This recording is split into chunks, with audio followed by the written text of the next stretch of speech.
Next topic है हमारा electric dipole. इसका मतलब क्या होता है?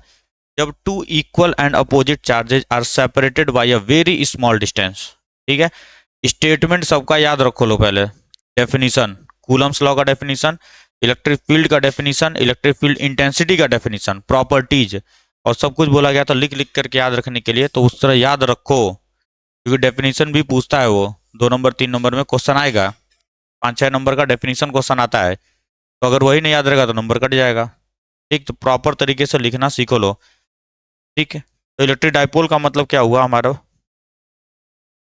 Pair of two equal and opposite charges separated by a short distance या वेरी स्मॉल डिस्टेंस। और यहाँ पे ये सेंटर होता है डाइपोल का, ये टोटल डिस्टेंस हम लोग मान के चलते हैं 2a। इसी को बोला जाता है इलेक्ट्रिक डाइपोल। इसी को क्या बोला गया? इलेक्ट्रिक डाइपोल बोला गया था। ठीक है, और इलेक्ट्रिक डाइपोल क्या होता है? एक वेक्टर क्वांटिटी होती है electric dipole moment. Electric dipole moment, electric dipole moment एक वेक्टर क्वांटिटी होती है, इसको हम पी सिंबल से रिप्रेजेंट करते हैं। और ये क्या होता है? क्यू इंटू टू ए होता है, क्यू इंटू टू ए, जहाँ पे ए जो होता है हमारा एरिया, ये लेंथ वेक्टर होता है। ठीक है, चार्ज तो हमारा क्या होगा? स्केलर क्वांटिटी होती है, और ए हमारा वेक्टर क्वांटिटी हो जाएगा। ठीक है, इतनी बात समझ में आ जाती है हमको। और इसका डायरेक्शन कहाँ से कहाँ होगा? निगेटिव चार्ज से पॉजिटिव चार्ज की तरफ, निगेटिव से पॉजिटिव की तरफ डायरेक्टेड होता है P vector. SI unit charge का कूलम, और लेंथ का मीटर, कूलम मीटर। इतनी बात हमको समझ में आ जाती है। तो इलेक्ट्रिक डाइपोल मोमेंट क्या होता है? इलेक्ट्रिक डाइपोल मोमेंट ये बताता है स्ट्रेंथ ऑफ इलेक्ट्रिक डाइपोल, कि एक इलेक्ट्रिक डाइपोल कितना ताकतवर है। इस चीज को रिप्रेजेंट करते हैं हम लोग एक पैरामीटर बना करके, जिसको हम बोलते हैं इलेक्ट्रिक डाइपोल मोमेंट। अब इसमें तुम्हारा क्या आता है कि हमें इलेक्ट्रिक फील्ड निकालना होता है due to dipole at two positions. एक होता है एक्सियल पोजिशन और एक होता है इक्वेटोरियल पोजिशन। सबसे पहले एक्सियल पोजिशन को हम लोग समझते हैं कि dipole moment, electric field due to an electric dipole at axial position. Axial का मतलब क्या होता है? सेम सेंटर पे, मतलब लाइन ऑफ एक्शन जो है इनका। जैसे मान लो मैंने एक यहाँ पे बनाया चार्ज, सबसे पहले हम पढ़ रहे हैं एक्सियल पोजीशन पे। एक चार्ज मैंने लिया यहाँ पे प्लस क्यू का चार्ज है। ध्यान से समझना इस चीज को, डेरिवेशन पूछा जाता है एग्जाम में। माइनस क्यू का चार्ज है, separated by distance 2a। 2a distance से सेपरेटेड है, सेंटर है हमारा ओ पर। सही, तो डाइपोल से आर डिस्टेंस दूरी पर मैं एक पॉइंट लूंगा जहां पे मुझे इलेक्ट्रिक फील्ड निकालना है। ठीक, डेरिवेशन में क्या पूछेगा? Derive an expression for electric field due to an electric dipole at an axial position. सही है, या क्या पूछ सकता है? या वो पूछ सकता है डिराइव एन एक्सप्रेशन, ठीक है, for electric field due to an electric dipole at a distance 5 centimetre along the axis. Along the axis भी लिख कर दे सकता है, एक्सियल पोजीशन भी लिख करके दे सकता है। जब भी डिस्टेंस दिया जाएगा 5 सेंटीमीटर, 10 सेंटीमीटर, 15 सेंटीमीटर, 20 सेंटीमीटर, जो भी डिस्टेंस देगा, that distance must be measured from centre. हमेशा सेंटर से ही डिस्टेंस को लेंगे हम लोग। एक जनरल केस लेता हूं मैं कि यहां से मैं आर दूरी पर, आर डिस्टेंस पर एक पॉइंट लेता हूं। यहां पर है, सपोज करो इसी लाइन के अलोंग एक पॉइंट लिया मैंने पी, और इसी पॉइंट पे मैं इलेक्ट्रिक फील्ड देखना चाहता हूं due to these dipole, these charges. अब देखो, इलेक्ट्रिक डाइपोल को तुम एक पेयर मत समझो। क्या समझो? कि ये इंडिविजुअल चार्जेज हैं, इंडिविजुअल चार्जेज हैं ये। तो यहाँ पे होने वाला क्या है? देखो, यहाँ पे सबसे पहले ये पॉजिटिव चार्ज इस पी पॉइंट पे एक इलेक्ट्रिक फील्ड बना रहा होगा, जिसको क्या होगा? पॉजिटिव से अवे होता है कि नहीं? तो इसी मैंने क्या बताया था कल लास्ट लेक्चर में, क्या बात हुई थी कि जब भी इलेक्ट्रिक फील्ड निकालना होगा सेंटर टू सेंटर पहले लाइन को ज्वाइन करना है। तो सर यहाँ लाइन ज्वाइन है कि नहीं है? यहाँ से यहाँ तक लाइन ज्वाइन है ना? और इसी के अलोंग क्या होगा? ये रिपल्सिव नेचर का इलेक्ट्रिक फील्ड अवे होगा, तो ये हो जाएगा ई प्लस क्यू। प्लस क्यू की वजह से इलेक्ट्रिक फील्ड है ये, और माइनस क्या करेगा? अपनी तरफ लेकर के आएगा। बोलो, अपनी तरफ लेकर के आएगा कि नहीं लेकर आएगा? और एक चीज बताना, दोनों में से इलेक्ट्रिक फील्ड इंटेंसिटी किसकी ज्यादा होने वाली है? क्यों ज्यादा होगा? क्योंकि हमें पता है इलेक्ट्रिक फील्ड का फॉर्मूला हमें पता है के क्यू बाई आर, जहां पे ये क्या होता है? सोर्स चार्ज होता है, जो चार्ज प्रोड्यूस करता है। ठीक है, के क्यू बाई आर स्क्वायर, के क्यू बाई आर स्क्वायर, ये सोर्स चार्ज होता है। और ये जैसे जैसे डिस्टेंस को मैं बढ़ाऊंगा वैसे वैसे इलेक्ट्रिक फील्ड कम होते जाएगी। तो सर इस Q से और इस P पॉइंट का डिस्टेंस कितना हो जाएगा? देखो यहां से लेकर के यहां तक आ रहा है, और ये कितना होगा? A और A में बटेगा, क्योंकि सेंटर पे मैंने पॉइंट लिया है। तो डिस्टेंस कितना होगा? R प्लस ए हो जाएगा, R प्लस ए हो जाएगा ये डिस्टेंस, R प्लस ए होगा ये डिस्टेंस। ठीक, समझ में आ रहा है? R प्लस ए हो जाएगा ये डिस्टेंस। और ये डिस्टेंस कितना होगा? R, देखो यहां से लेकर यहां तक आ रहा है, ये A है, तो इसको जब देखूंगा तो ये हो जाएगा R माइनस का A। यहाँ तक कोई दिक्कत नहीं होनी चाहिए। तो ये प्लस क्यू का चार्ज का डिस्टेंस ज्यादा है और ये माइनस क्यू का डिस्टेंस कम है। बाकी चार्जेस सेम है, चार्ज सेम है, के भी कांस्टेंट होता है, मतलब आर पे ही डिपेंड करेगा। जिसका आर ज्यादा है उसकी इलेक्ट्रिक फील्ड कम, और जिसका आर कम उसकी इलेक्ट्रिक फील्ड ज्यादा है। तो मैं यहाँ पे क्या कर सकता हूँ, ध्यान से समझना इस चीज को। मैं इस वेक्टर को छोटा बनाता हूँ, इस वेक्टर को मैं छोटा बनाऊंगा, और ये हो जाएगा ई का प्लस क्यू, और ये वेक्टर क्या होगा? बड़ा बनाया जाएगा। ये वेक्टर बड़ा बनेगा ई का माइनस क्यू। दोनों बराबर मत बना करके आना, पिक्टोरियल रिप्रेजेंटेशन भी इंपॉर्टेंट होता है एग्जाम में। दोनों को बराबर बना करके नहीं आना है। याद रखना ये वाला का क्या होगा? इंटेंसिटी कम होगी, इस वाले की इंटेंसिटी ज्यादा होने वाली है। क्यों? डिस्टेंस पे, क्योंकि ये डिपेंड करता है। अब हम लोग लिखना स्टार्ट करते हैं। अंग्रेजी सब लिखवाया गया है, अंग्रेजी में नहीं लिख रहा हूं, मैं डायरेक्ट सॉल्व कर रहा हूं इसको। क्या लिखेंगे? सबसे पहले electric field at point P due two plus Q charge, E plus Q, कितना होता है फॉर्मूला? के क्यू बाई आर स्क्वायर। तो यहां से यहां तक का डिस्टेंस कितना है? आर प्लस ए का स्क्वायर। मानेंगे क्वेश्चन नंबर 1।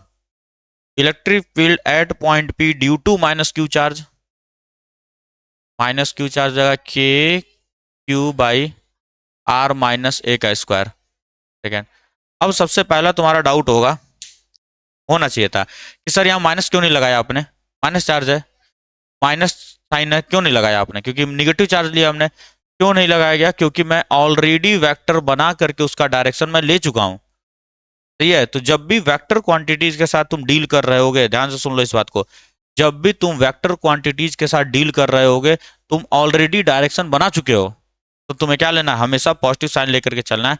वहीं पर अगर मैं स्केलर क्वांटिटी से डील कर रहा होता, मतलब पोटेंशियल से, ठीक, तो मैं प्लस और माइनस लेकर के चलता। एनर्जी से डील कर रहा होता तो मैं प्लस माइनस लेके चलता, क्योंकि वहां पे कोई डायरेक्शन नहीं होता है, it is a scalar quantity.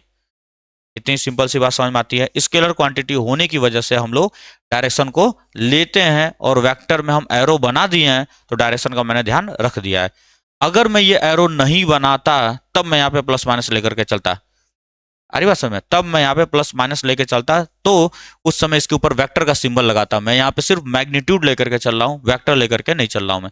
यहाँ सिर्फ मैंने मैग्नीट्यूड लिखा है, इसके ऊपर एरो नहीं बनाया मैंने। अगर मैंने एरो बनाया तो मुझे लिखना पड़ेगा यहाँ पे, अगर इस डायरेक्शन को आई मानते हो तुम, एक्स एक्सिस, तो यहाँ लिखना पड़ेगा आई कैप, और यहाँ लिखना पड़ेगा माइनस आई कैप, अगर तुम यहाँ वेक्टर का सिंबल बनाते हो तब। लेकिन मैंने क्या किया? एरो बना करके वेक्टर को ले लिया है।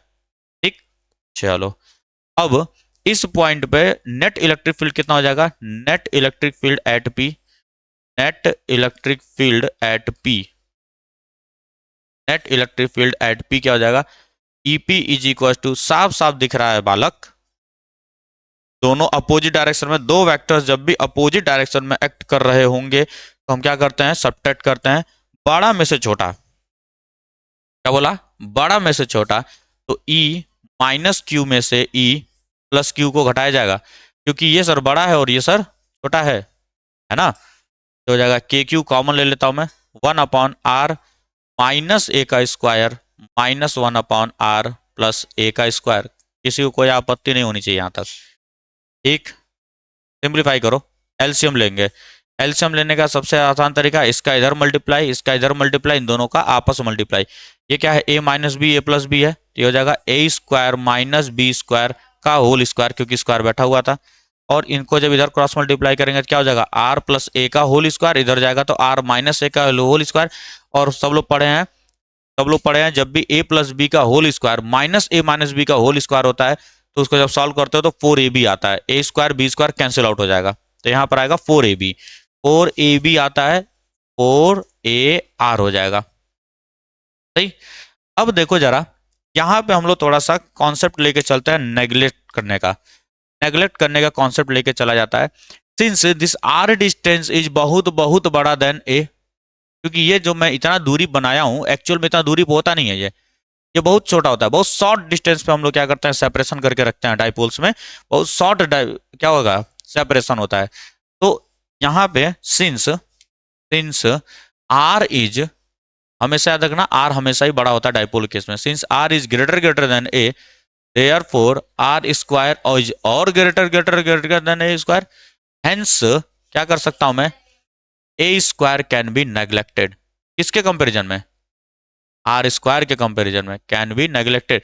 याद रखना यहाँ भी ए है, यहां से नेग्लेक्ट नहीं करेंगे हम, इन दोनों के रिस्पेक्ट में ये छोटा है तो इसके रिस्पेक्ट में मैं इसको बस सब्ट्रैक्ट करूंगा, हटा दूंगा, एलिमिनेट कर दूंगा। तो हमारा नेट इलेक्ट्रिक फील्ड क्या आएगा, ईपी, यहाँ पे पी लिखा गया है, चलो ईपी नेट इलेक्ट्रिक फील्ड कितना हो जाएगा, के क्यू इंटू 4AR अपॉन में, यहाँ बच्चा सिर्फ आर स्क्वायर, ए स्क्वायर को नेग्लेक्ट कर दिया इसके कंपैरिजन में, तो आर की पावर 4 हो जाएगा कि नहीं हो जाएगा, बोल दो, कटेगा तो कितना होगा, के क्यू इंटू 4A अपॉन में आर क्यूब। सर अभी अभी हमने पढ़ा डाइपोल मोमेंट जो होता है वो क्यू इंटू 2A होता है, क्यू इंटू 2A होता है। तो सर यहाँ से 4A में से मैं 2A को हटा दूं, सेपरेट कर लेता हूं अगर मैं, तो क्या बन जाएगा मेरा 2K क्यू इंटू 2A, जिसको मैं P बोल सकता हूं, अपॉन में आर क्यूब। ये हमारा होता है क्या, एक्सियल पे नेट इलेक्ट्रिक फील्ड। अब तुमको मैंने कहा ये तो स्केलर क्वांटिटी है सर, वेक्टर में जरा लिख करके बताइए आप, वेक्टर में कैसे लिखा जाएगा। अच्छा नेट डायरेक्शन किधर आएगा, इधर ही आएगा कि नहीं आएगा, नेट डायरेक्शन इधर ही आएगा क्योंकि बड़ा वेक्टर इधर की तरफ है, नेट डायरेक्शन इधर आ रहा है। और हम लोग पढ़े हैं कि सर डाइपोल मोमेंट का भी डायरेक्शन इधर ही होता है कि नहीं, डाइपोल मोमेंट माइनस से प्लस की तरफ जाता है, तो उसी के रिस्पेक्ट में लिखूंगा मैं, ध्यान से देखना। इन वेक्टर फॉर्म्स क्या लिखेंगे, EP is equal to magnitude into direction होता है, वेक्टर का मतलब क्या होता है, मैग्नीट्यूड इंटू डायरेक्शन, ठीक। तो 2KP अपॉन में आर क्यूब इंटू डायरेक्शन क्या है सर, पी के डायरेक्शन में है कि नहीं है, पी के डायरेक्शन में, तो पी का डायरेक्शन क्या हो जाएगा, पी कैप हो जाएगा सर, पी कैप। ये हमारा वेक्टर रिप्रेजेंटेशन हुआ, ये हमारा क्या हो गया, वेक्टर रिप्रेजेंटेशन हुआ है। बात समझ आती है क्या।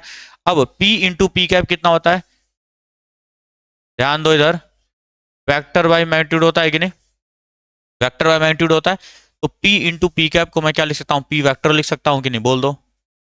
तो सर यहां से P इंटू पी कैप को मैं लिख सकता हूं 2KP वेक्टर अपॉन में आर क्यूब। ये एक्सप्रेशन सब जगह देखा जाता है, कैसे आया उसको बता दिया गया। P इंटू पी कैप हमारा क्या बनाता है, P वेक्टर बना देता है, 2KP वेक्टर अपॉन में आर क्यूब।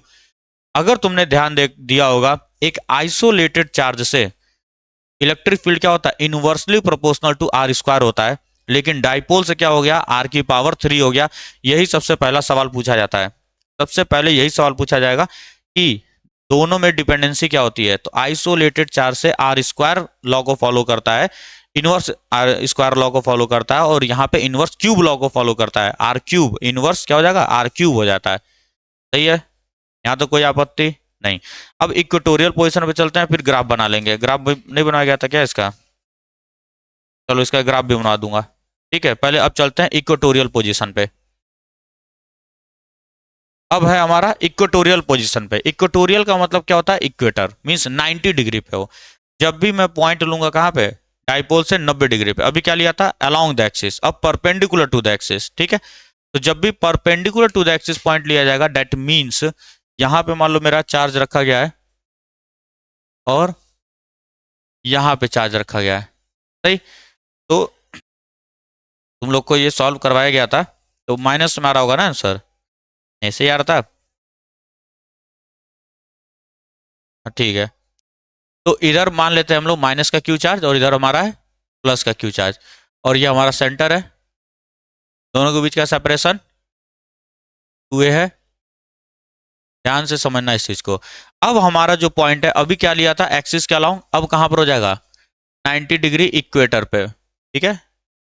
90 डिग्री इक्वेटर पे मतलब 90 डिग्री बनाएगा, और हमेशा याद रखना सेंटर से डिस्टेंस आर ही होता है, हमेशा डिस्टेंस सेंटर से ही लेते हैं हम लोग, आर डिस्टेंस पर है। दूसरा काम, इस पॉइंट पी पर मुझे क्या बताना है, इलेक्ट्रिक फील्ड बताना है। तो सबसे पहले काम क्या करेंगे, सेंटर टू सेंटर ज्वाइन करेंगे। सबसे पहला काम सेंटर से सेंटर को ज्वाइन करना है। सर इस सेंटर को इस सेंटर से मैंने ज्वाइन किया और इस सेंटर को मैंने इस सेंटर से ज्वाइन किया। सही, ये निगेटिव चार्ज है। निगेटिव चार्ज क्या करता है,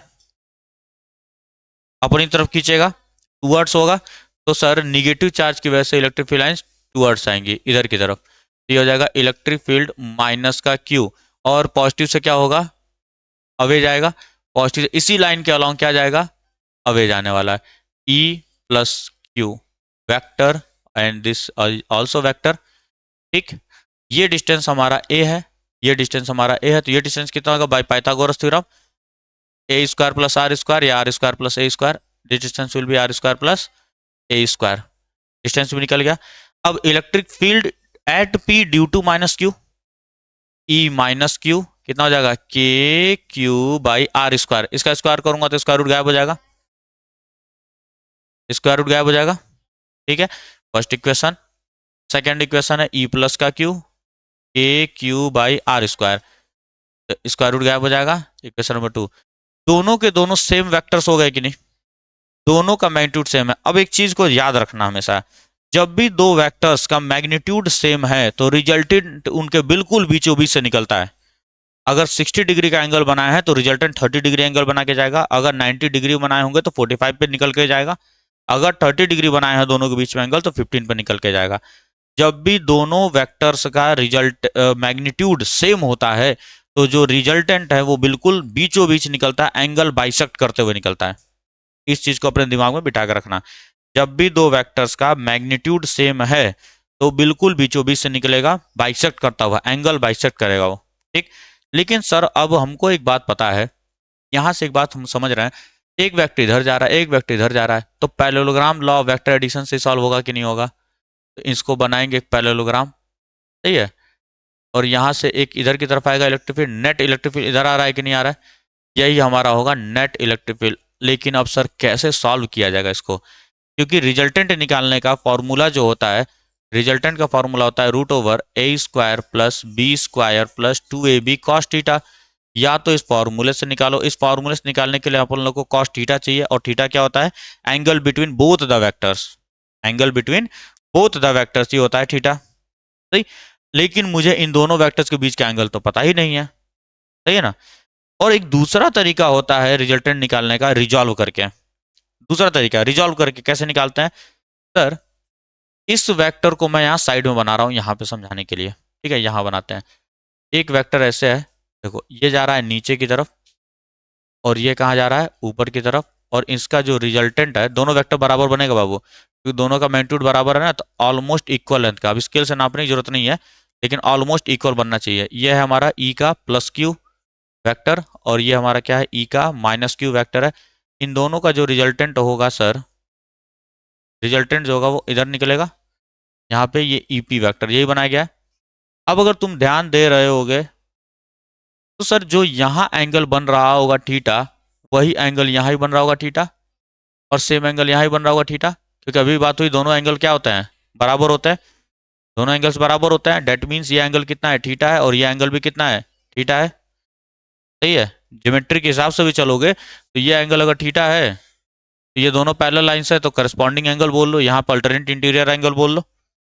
अब हमारा काम क्या है, थीटा निकालना। अब देखो रिजॉल्व जब करोगे तुम तो इस ई प्लस क्यू का एक कंपोनेंट इधर आएगा, इधर की तरफ आएगा, E plus Q cos theta आएगा, और इसका भी एक कंपोनेंट इधर आएगा, E minus Q cos theta, और इसका एक कंपोनेंट इधर जाएगा, E minus Q sine theta, और इसका एक कंपोनेंट इधर जाएगा, E minus Q sine theta plus sine theta plus Q.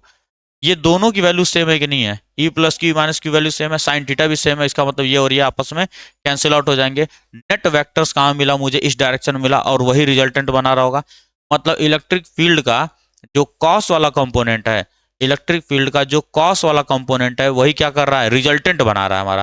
तो अब हमारा क्या है, कॉस थीटा निकालना है सर। तो इस ट्राइंगल से अगर मैं ध्यान दूं, पी ओ, इसको ए नाम दे देते हैं, in triangle P O A and P O B, तुम जो भी ट्राइंगल लेना चाहो, कॉस थीटा की वैल्यू कितनी हो जाएगी, कॉस थीटा क्या होता है, बेस अपॉन में हाइपोटेनियस, एंगल के सामने परपेंडिकुलर ये बेस होता है, ए अपॉन में हाइपोटेनस का मतलब हो जाएगा रूट आर स्क्वायर प्लस ए स्क्वायर हो जाएगा। सही है। तो नेट कितना आएगा इलेक्ट्रिक फील्ड एट पी कितना हो जाएगा ई प्लस क्यू कॉस थीटा, और दोनों सेम डायरेक्शन में, इसीलिए मैं क्या करूंगा ऐड करूंगा E plus minus Q cos theta. E plus Q E minus Q दोनों की वैल्यू सेम है, तो के क्यू अपॉन में आर स्क्वायर प्लस ए स्क्वायर लिख सकता हूँ, और ये cos theta two cos theta हो जाएगा, दोनों सेम है, तो टू का मल्टीप्लाई कर देता हूँ मैं, कॉस थीटा की वैल्यू यहाँ से ये चिपका देता हूँ मैं, आर स्क्वायर अपॉन में आर स्क्वायर प्लस ए स्क्वायर की पावर 1/2 कर देता हूँ मैं इसको। ठीक है, रूट, अब यहाँ पे सिंगल पावर यहाँ पे हाफ पावर मिल करके क्या बनाएगा, डेढ़ पावर बनाएगा। ठीक है, एक प्लेट चाउमीन, आधा प्लेट चाउमीन, डेढ़ प्लेट चाउमीन बना देता है, सबको पता होगा। चाउमीन वाले स्टेप होता हूँ क्योंकि खाते पीते हो ना तुम लोग, तो याद रहेगा। कितना हो जाएगा, आर स्क्वायर प्लस ए स्क्वायर की power 3/2। Again r is very very, r is greater than a, तो are square is very very greater than a. ठीक है, तो since are is greater greater than a, therefore r square is greater than a square, hence a square can be neglected, hence a square can be neglected। a square को मैं क्या कर सकता हूँ sir, neglect कर सकता हूँ, इसके कंपैरिजन में करेंगे, याद रखना यहाँ से कंपेयर नहीं, यहाँ पे नहीं, दिमाग में अगर आ रहा हो किसी के कि यहाँ ए को क्यों नहीं नेगलेक्ट कर रहे हैं, तो बार बार बोल रहा हूँ आर स्क्वायर के रिस्पेक्ट में ए स्क्वायर नेग्लेजिबल होगा। अब ये नहीं कि हर जगह ए को ही गायब कर दिया, यूं गायब कर दिया, यूं गायब कर दिया, फिर खेलो फिर, है ना, समझ में आ रहा है ना कुछ लोगों को। ठीक है, ये स्पेशल मैसेज था कुछ लोगों के लिए, यही बोलती है ना कि कुछ लोगों को, कुछ किसी को, कुछ को नाम नहीं बताते, तो चलो क्यू इंटू टू ए को सर पी बोल सकते हैं क्या, के पी, के पी, तो are square plus A square की पावर 3/2 के इंटू पी हो गया। यहाँ पे नेगलेक्ट करेंगे, देखो स्क्वायर से स्क्वायर रूट कैंसिल, क्यूब बचा, तो आर क्यूब हो जाएगा। ये आया क्या स्केलर फॉर्म में, मैग्नीट्यूड है सर ये, वेक्टर फॉर्म में क्या होगा फिर, ध्यान से देखो, माइनस से प्लस की तरफ डाइपोल मोमेंट जाता है कि नहीं, पी वेक्टर, और ये नेट किधर आया, अपोजिट आ रहा है कि नहीं, पी वेक्टर इधर जा रहा है, ये इधर आ रहा है, बोल दो, तो वेक्टर फॉर्म में क्या हो जाएगा फिर, E P vector will be equal to k P by r cube, minus का पी कैप लिख दूंगा, कोई आपत्ति है क्या, क्योंकि जो हमारे पास डायरेक्शन दिया गया होता है ना, अब देखो किसी को अगर ये कंफ्यूजन हो कि sir I cap J cap के कैप क्यों नहीं लिख रहे हैं, तो भैया हम लोग का जो प्री डिफाइंड डायरेक्शन होता है उसी के रिस्पेक्ट में हम लोग बताते हैं। यहाँ मैंने कहीं X axis Y axis Z axis लिया ही नहीं, लेकिन मेरे पास एक प्री डिफाइंड डायरेक्शन है कि माइनस क्यू से प्लस क्यू पी कैप जाता है, माइनस क्यू से प्लस क्यू हमारा पी जाता है, तो हमारे पास प्री डिफाइंड डायरेक्शन है, इसीलिए मैं पी के रिस्पेक्ट में चीजों को देख रहा हूँ। ठीक है, 8/4 हो गया यार, पी इंटू पी कैप कितना हो जाएगा, अरे माइनस पी वैक्टर होगा, तो माइनस के पी वैक्टर अपॉन में आर क्यूब। तो सर यहां से हमें एक बात पता चलती है, ई एक्जियल कितना आ रहा था, ई एक्जियल कितना आया था, 2 के पी वैक्टर अपॉन में आर क्यूब, और ई इक्वेटोरियल कितना आया था, के पी बाई आर क्यूब। तो सर मैं इसकी वैल्यू यहां पर करके क्या मैं इसको 2 इक्वेटोरियल नहीं बोल सकता हूं क्या, कि ई एक्जियल जो होता है वो ट्वाइस ई इक्वेटोरियल होता है, इस पूरे की जगह पे मैं ई इक्वेटोरियल लिख सकता हूँ। तो याद रखना इस पे क्वेश्चन पूछे जाते हैं, ई एक्जियल जो होता है डबल होता है किसका, इक्वेटोरियल पे, एक्जियल पे अगर मैं कोई भी पॉइंट लेता हूँ वो डबल होगा इक्वेटोरियल वाले के इलेक्ट्रिक फील्ड के मामले में। ठीक, अब है अगला जो है डाइपोल को हम लोग जब रखेंगे एक यूनिफॉर्म इलेक्ट्रिक फील्ड में, फिर डाइपोल खत्म हो जाएगा ना, इसको समझ लेते हैं, 2 मिनट लगेगा, समझ लो टॉर्क वाला है। अब इसी डाइपोल को मैंने क्या किया, यूनिफॉर्म इलेक्ट्रिक फील्ड में रखा, इसी डाइपोल को मैंने एक यूनिफॉर्म इलेक्ट्रिक फील्ड में रखा, तो क्या होने वाला है, क्या होगा उसको जरा सा समझ लेते हैं, 2 मिनट का खेल है, जल्दी समझ जाए, लेट होगा।